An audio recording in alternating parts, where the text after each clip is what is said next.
लड़की कहती है कि हमार पियवा एकरा खातिर छोटे लाल यादव जी की तरफ से बहुत बहुत आशीर्वाद पुरस्कार। हमार पियवा तनी से धीरे धीरे हमार पियवा एकरा खातिर ई हम नहीं के कहती लड़की कहती मनो तहार प्रेमिका हो मारा नीक लागेला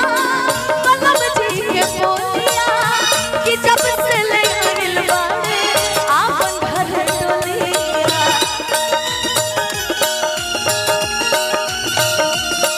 हो जब से ले आइल बाड़े लड़की कहती है कि हमार पियवा इतना सुंदर बड़े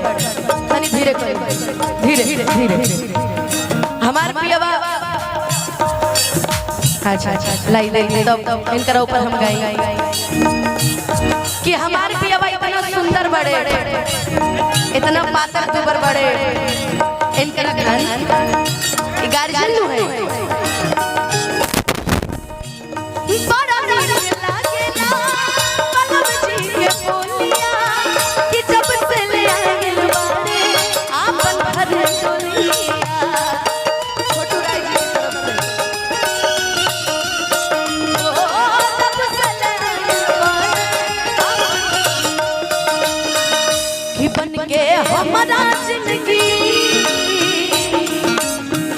की बन के हमारा जिंदगी में आयल जोर सावन नगोर कैसन से चले रहनी वैसन पियवा मोर बड़े सावन नगोर। अच्छा मान के चली की अगर चली चली चली चली धीरे धीरे हेलो मान के चली की अभी लाइट बुता दिया ना ना ना मान के चली की गार्जियन लेखा अगर केहू होके ओहो इनकर परिवार इनकर मेहरार हां इनकरा खरतिंजन तरह का गई का पूछा का जो मेरी रूह को चैन दे प्यार दे वो खुशी बन गए हो तुम जिंदगी बन गए हो तुम जिंदगी बन गए हो तुम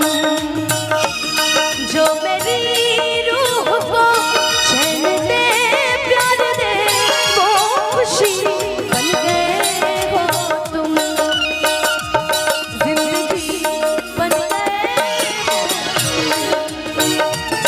जिंदगी बन गए हो तुम।